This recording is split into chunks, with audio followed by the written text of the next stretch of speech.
कितनी भी बड़ी 80 लाख की कार में कोई घूमता हो,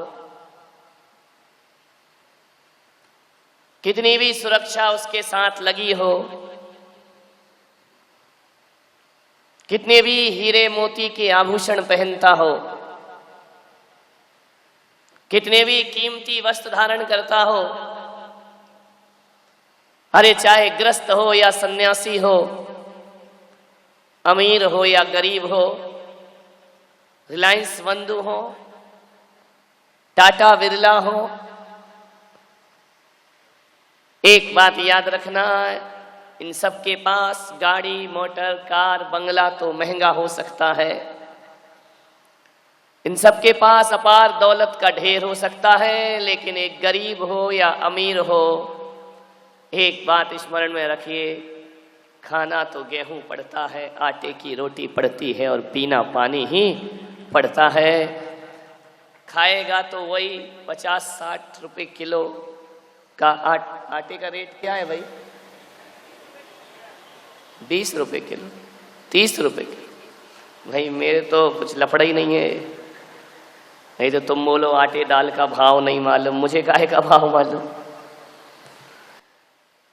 20 रुपए 30 रुपए किलो का आटा ही खाएगा। अमीर के घर में भी इतना ही रुपए किलो का आटा मिलेगा, ज्यादा से ज्यादा 40 रुपए किलो का मिलेगा, इससे ज्यादा महंगा आटा तो किसी के घर में ना हो। जब प्यास लगेगी तो आदमी पानी पिएगा, भूख लगेगी तो आदमी रोटी खाएगा।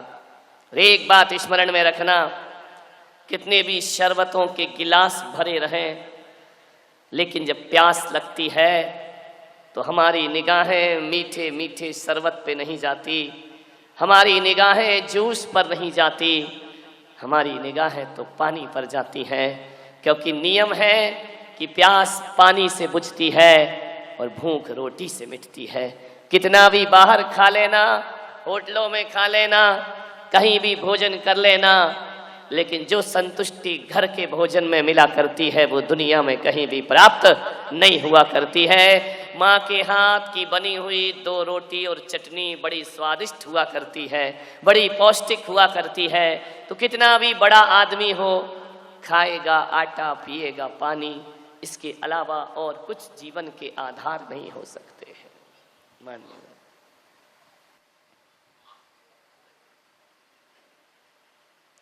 आहार कैसा होना चाहिए?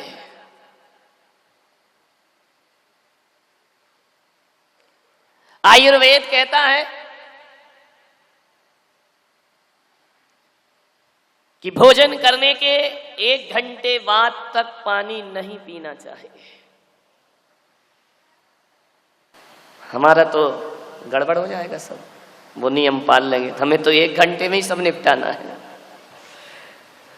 कहा है कि भोजन के 1 घंटे बाद तक पानी मत पियो, यदि स्वस्थ रहना है। पूछा गया कि 1 घंटे तक पानी क्यों ना पिए, कैसे चलेगा? बोले इसलिए पानी ना पिए क्योंकि पेट में जहां भोजन की पाचन क्रिया होती है उसे जठर कहते हैं, और उस जठर में एक अग्नि जलती है जिसे जठराग्नि कहते हैं। भोजन जब बनता है रसोई में तब भी आग में पकता है, लेकिन वो अभी पूरा पका नहीं है। हकीकत में तो भोजन आग में पकने के बाद पेट के भीतर जो जठराग्नि है वहां जाकर के भोजन का फिर से पाचन होता है, फिर से उस भोजन को उस अग्नि में पचाया जाता है। और जो लोग भोजन के बाद पानी पी लेते हैं तुरंत, तो कहते हैं पानी और आग का बैर हुआ करता है, आग को पानी बुझा दिया करता है। यदि पानी को आप पी लेंगे तो वह जठराग्नि को शांत कर देगा, और जठराग्नि यदि ठंडी पड़ गई तो भोजन पड़ा पड़ा सड़ता रहेगा, वह पाचन क्रिया नहीं हो पाएगी। इसलिए जिन लोगों को निरोग रहना है, ऐसा आयुर्वेद शास्त्र में देख रहा था, उसमें लिखा कि पानी कभी भी भोजन के तुरंत बाद नहीं पीना चाहिए। यदि आपको स्वस्थ रहना है, यदि आप इस प्रक्रिया से चलेंगे तो शायद आपको डॉक्टर के पास जाने की जरूरत ना पड़ेगी। दूसरा नियम उसने बताया, बड़ा मजा आ रहा था मुझे पढ़ने में, कि पानी 1 घंटे बाद जब आप पिए तो ठंडा पानी नहीं पिए। ठंडे से मतलब उबलता हुआ नहीं, गर्म किया हुआ ठंडा पानी पिए। कहने का मतलब कच्चा पानी ना पिए।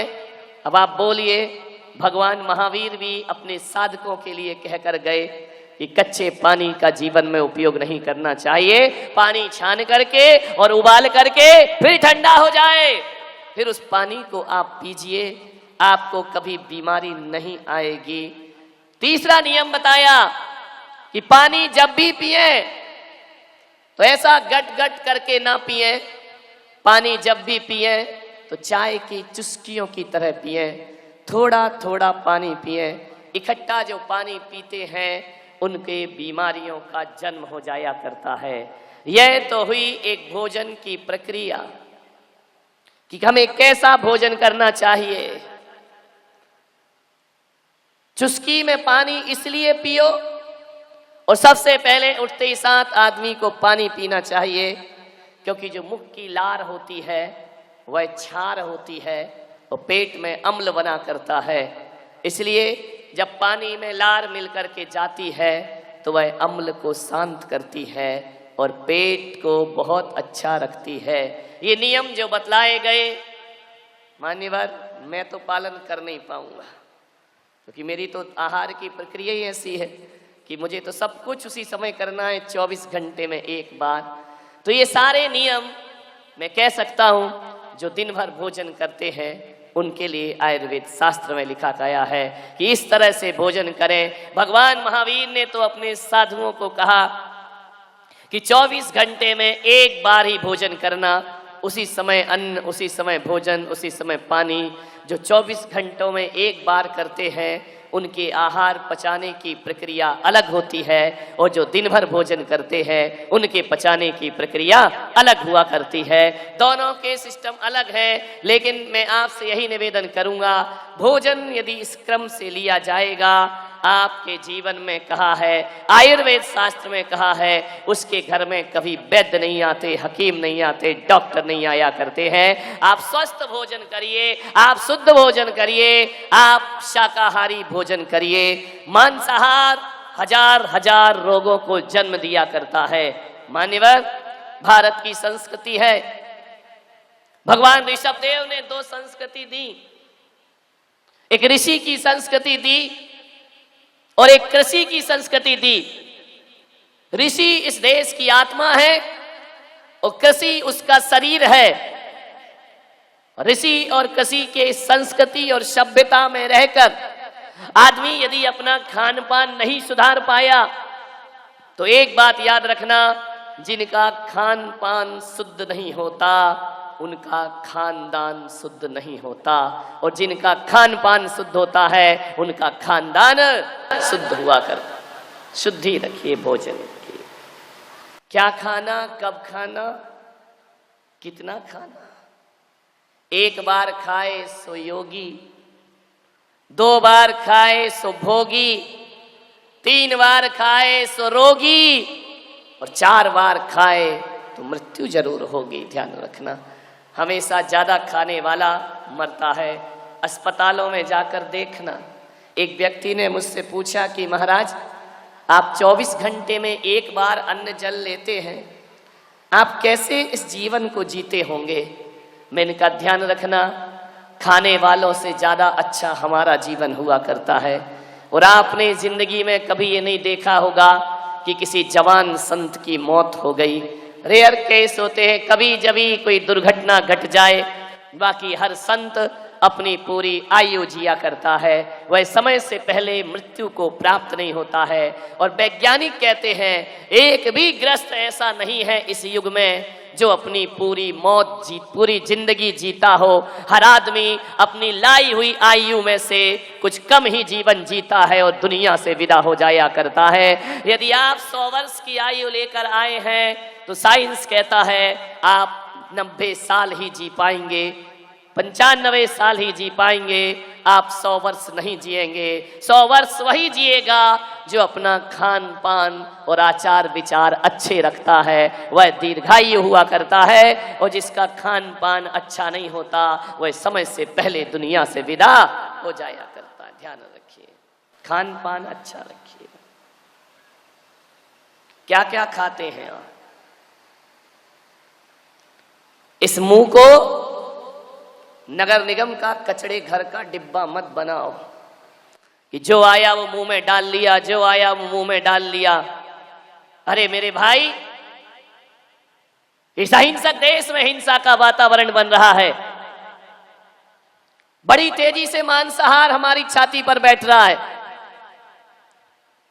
शौक बन गया मांसाहार, आधुनिकता समझी जाने लगी और महाजन कौम के बच्चे भी अब मांसाहार की ओर आगे बढ़ने लगे हैं। इससे बड़ा संस्कृति का ह्रास दुनिया में कोई दूसरा नहीं हो सकता है। मांसाहार आदमी का आहार नहीं हो सकता है। मांसाहार एक अभिशाप है।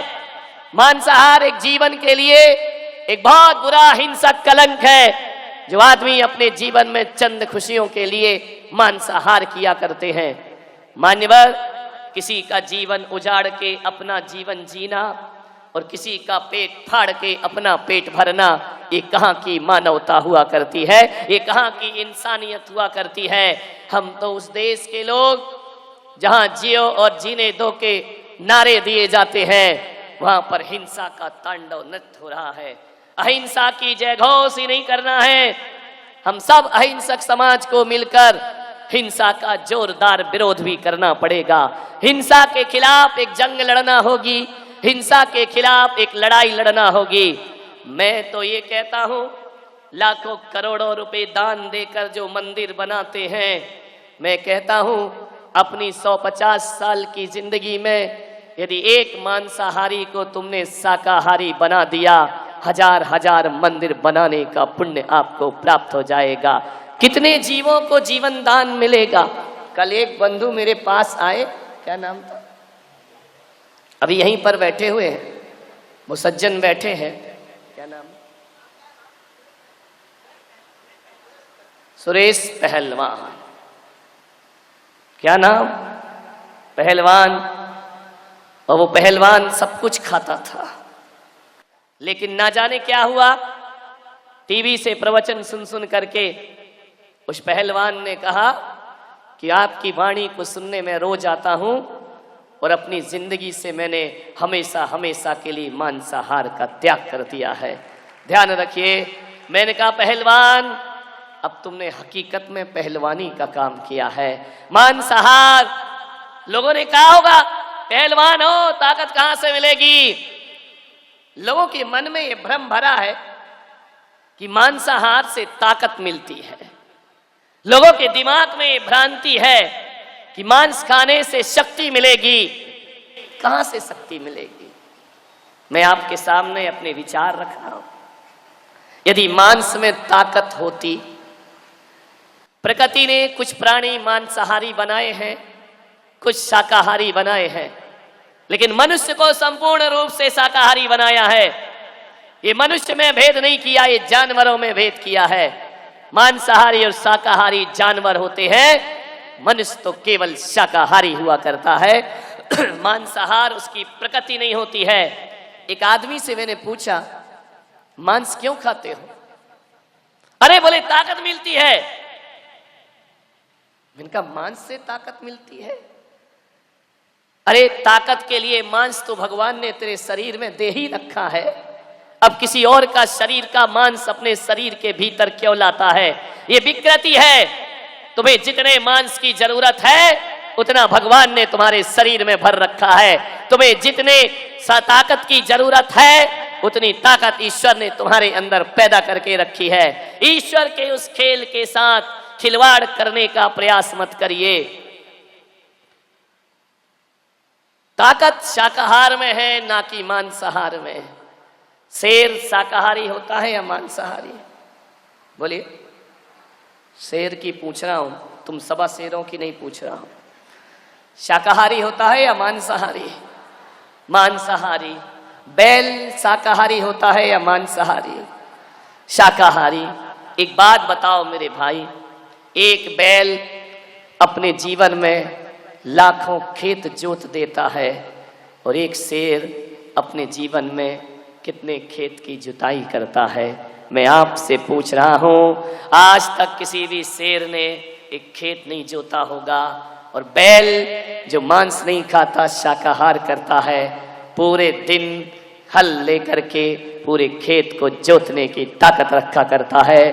बोलिए, बैल में ताकत है या शेर में? बैल की पीठ पर बोझ रखो, बैलगाड़ी खींच करके ले जा सकता है। कभी किसी शेर गाड़ी देखी आपने अपनी जिंदगी में कि दो शेर जुते हुए हों और आदमी माल लेकर के चल रहा हो?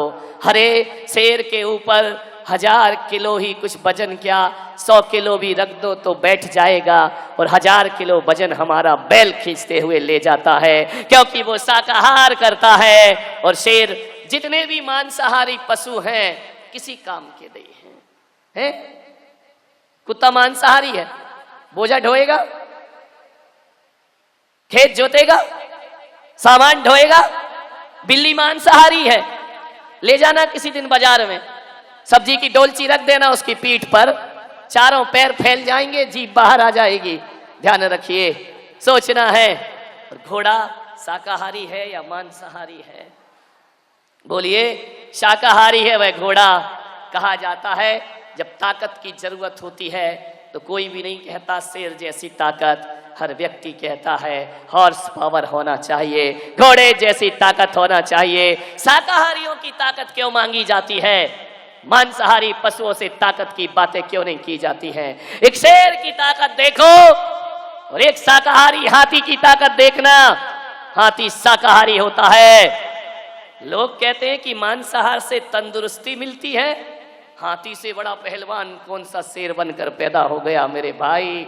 अरे शेर जैसे लोग भी, शेर जैसे जानवर भी जब हाथी पर अटैक करते हैं तो सामने से नहीं करते, पीछे से किया करते हैं। इसका मतलब मांसाहार कायरता सौंपा करता है और शाकाहार वीरता सौंपा करता है। हाथी सामने जाए तो शेर घबरा जाया करता है। ध्यान रखिए, ये ताकत है शाकाहार की। मुझे समझ नहीं आता कि मांसाहारी लोग शाकाहारी पशु का ही मांस खाते हैं, मांसाहारी का कोई नहीं खाता है। विचार करना, हर मांसाहारी शाकाहारी पशु को मारकर खाएगा। बकरी खाएगा, भेड़ खाएगा, गाय का मांस खाते हैं लोग, भैंस का मांस खाते हैं लोग। अब आप बताइए, जिन जिन का मांसाहारी मांस खाते हैं वो सारे पशु शाकाहारी हुआ करते हैं, क्योंकि शाकाहार में ही ताकत है, शाकाहार में ही जीवन है। आज तक किसी ने शेर का मांस नहीं खाया होगा। है कोई मांसाहारी दुनिया में जो शेर का मांस भक्षण करता हो? हर कोई शाकाहारी पशुओं का मांस भक्षण करते हैं। मान्यवर, कोई ताकत नहीं है मांसाहार में। ये तो जानवर के उदाहरण थे। और इंसानों के रूप में यदि देखो तो जैन मुनि को देखना, दिगंबर मुनि को देखना। 24 घंटे में एक बार भोजन और एक बार पानी। बीमार भी हो जाएं तो दवाएं भी उसी समय चलेंगी। 24 घंटे तक कुछ लेते नहीं हैं, मुंह में पानी की बूंद नहीं डालते हैं। मृत्यु का क्षण भी आ जाए तो एक टाइम भोजन की प्रतिज्ञा को कभी भंग नहीं किया करते हैं। अब आप सोचिए, 24 घंटे में एक बार दिगंबर मुनि पानी और अन्न लेता है, और वह भी शुद्ध शाकाहार लेता है। शाकाहारी नहीं, शुद्ध शाकाहार, जिसकी भोजनशाला में कभी आलू, प्याज और लहसुन जैसी चीजें भी नहीं आया करती हैं। अब आप बताइए, किसी मांसाहारी को बुला लाना मेरे सामने और मैं शाकाहारी साधु, और एक मांसाहारी को खड़े कर देना और उससे बोलना कि चल महाराज के साथ, मैं 35 किलोमीटर चलने की ताकत रखता हूं, लेकिन मांसाहारी 5 किलोमीटर में ढेर हो जाएगा, सांस फूल जाएंगी। अरे 10 सीढ़ी चढ़ नहीं पाता और सीना ऐसा चलता है जैसे लोहार की धौंकनी चल रही हो। ये मांसाहार की ताकत है। विचार करिए, 30 किलोमीटर 40 किलोमीटर पैदल चलता है जैन संत शाकाहार के दम पर। और अच्छे अच्छे मांसाहारियों से कहूंगा, अपने शरीर का एक रोम खींच कर दिखाना। ये शाकाहारी 4 महीने में बालों को उखाड़ करके फेंक दिया करते हैं। कहां से आती है ये ताकत? उस तरह का प्रयोग नहीं करते, कैंची का प्रयोग नहीं करते, छुरे का प्रयोग नहीं करते, बाल बड़े होते ही हाथों से उखाड़ के फेंक दिया करते हैं। 24 घंटे में शाकाहार एक बार भी किया जाए तो 23 घंटे हमें ताकत और एनर्जी प्रदान किया करता है। एक बात सोचें, किसमें ताकत ज्यादा है? शाकाहार में ताकत है। मान्यवर, खान पान पर ध्यान दो। लोग कहते हैं कि शाकाहार में स्वाद होता है, मांसाहार में स्वाद होता है। कोई स्वाद नहीं होता मांसाहार में। एक शाकाहारी सब्जी बनाना, लौकी बनाना, तोरई बनाना, कितना मिर्च मसाला लगेगा? एक एक चम्मच लगेगा। और एक मांस बनाना कितना मिर्च मसाला लगता है। अरे जिसमें 100 लोगों की सब्जी बन जाए, वहाँ अकेले एक मांसाहारी का भोजन बनता है। अकेला उसमें लगता है उतना मिर्च मसाला। आप विचार करिए, मिर्च मसाला मांसाहार में ज्यादा क्यों लगता है? क्योंकि मांस में स्वाद नहीं होता है, स्वाद तो शाकाहार में हुआ करता है। धनिया है, मिर्च है, गरम मसाला है, घी है, ये सब शाकाहारी हुआ करते हैं। और जब तक मांसाहार में शाकाहार ना डाला जाए, उस मांस में कोई स्वाद, इसका मतलब है खाता मांस है लेकिन स्वाद तो शाकाहार का लिया करता है, जायका तो शाकाहार से आता है। कौन कहता है कि मांस स्वादिष्ट होता है? मान्यवर, कहते हैं उसका रंग, उसकी सुगंध। मांसाहार में कोई रंग और कोई सुगंध नहीं, सारी सुगंध हमारे शाकाहारी मसालों के माध्यम से आया करती है।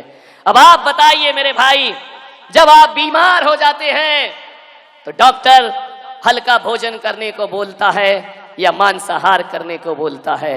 बोलिए, बड़े से बड़े मांसाहारी को भी डॉक्टर कहता है तेरा पाचन तंत्र बिगड़ चुका है, खिचड़ी खाना और दलिया खाना, हल्की सी खिचड़ी लेना, वरना तेरी बीमारी जाएगी नहीं। विचार करिए, यदि मांसाहार से स्वास्थ्य मिलता तो डॉक्टर मांसाहार क्यों नहीं लिखता है? क्यों वह शाकाहार में भी हल्का भोजन कहता है? इसका मतलब मांस को पचाने में शरीर में, आंतों में ताकत ज्यादा चाहिए और दलिया पचाने में ताकत नहीं होती, तो भी आंतें उसे पचा दिया करती। विचार करिए आप,